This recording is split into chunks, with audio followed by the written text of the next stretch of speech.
Okay, so as of the day I'm recording this, we are on day 35 of the government shutdown. In the previous video that I did 28 days ago, we discussed the specifics on the government shutdown and how that affects the housing market. I talked about USDA loans not being funded, the delays in processing FHA loans, the role the IRS plays in lending, yada, yada, yada. So check out that video if you haven't already. In this video, I'm going to discuss the effects the shutdown is having on the economy and how that could push us towards a recession a little bit sooner than everybody was already expecting. And if so, then what should the home buyer and seller do to prepare for a recession in the housing market? All right, so economists have been predicting for the past few years that we've been heading for a recession. In the real estate industry, they're talking about it all the time. Escalating home prices remind people of what happened in 2007. And so that has some people on edge thinking it's all going to crash just like it did back then. But a lot of experts don't think that the housing market is what's going to be the driving force behind a recession. And I just want to make a note here. When I talk about a recession, I'm talking about a soft recession, not the crash that we had 10 years ago. Now, what many people believe is going to happen is that all this economic unrest that we're having right now is going to crush consumer confidence. And that low consumer confidence is going to be the driving force that's going to push us into a soft recession. Now, the effects the shutdown is having on the economy right now, it's not just federal employees who aren't getting paid. It's important to note that Tippecanoe County, we have 500 federal employees. And what's been happening across the nation is those federal employees and contracted workers are having to make difficult financial decisions and slow down their spending or just halt it altogether. And that's having an effect on local economies. Small businesses are affected by lack of small business. Small business owners are having difficulty getting small business loans. Tax refunds might be slow to get out, and that's something a lot of people depend on.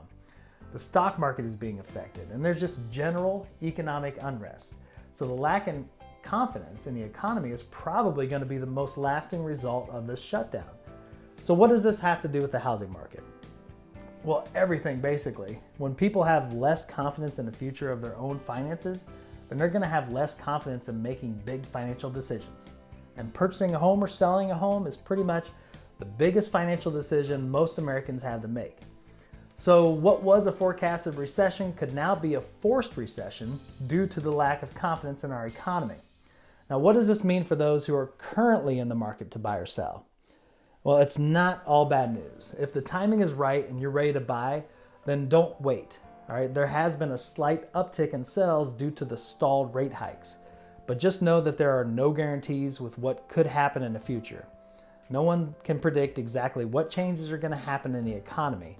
And as a buyer, the most important thing, that's to set your budget before you meet with your lender. Just know what monthly payments you're comfortable making before meeting with them.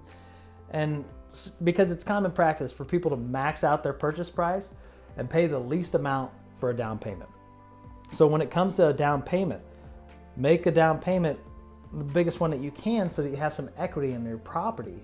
And that way, when housing price starts to drop 1 or 2%, and you have to sell for whatever reason, you can do it without having to bring money to the table. Now for sellers, you're gonna have to price competitively in order to fight for some buyers. Okay, so a recession, that's not inevitable, but it is probable, and it's always best to be over-prepared. It doesn't mean that things come to a halt, it just means that things balance out and we all kind of figure out how to get through it. All in all, we just need to be done with the shutdown. So there's a whole lot less uncertainty in the market and in our economy and in our day-to-day lives. And also, hopefully, my Facebook feed goes back to puppies and people humble bragging instead of all this bickering back and forth that I see lately. Okay, so that about does it for this special episode on the government shutdown. Thanks for watching. Don't forget to check out all my other videos. Please remember to like and share. Leave a comment. Let me know, how does this government shutdown affect you? And if you have any thoughts on it, just let me know. Okay, so thanks for watching. This has been Chris Bradford, and as always, don't forget to love your lifestyle. Thanks.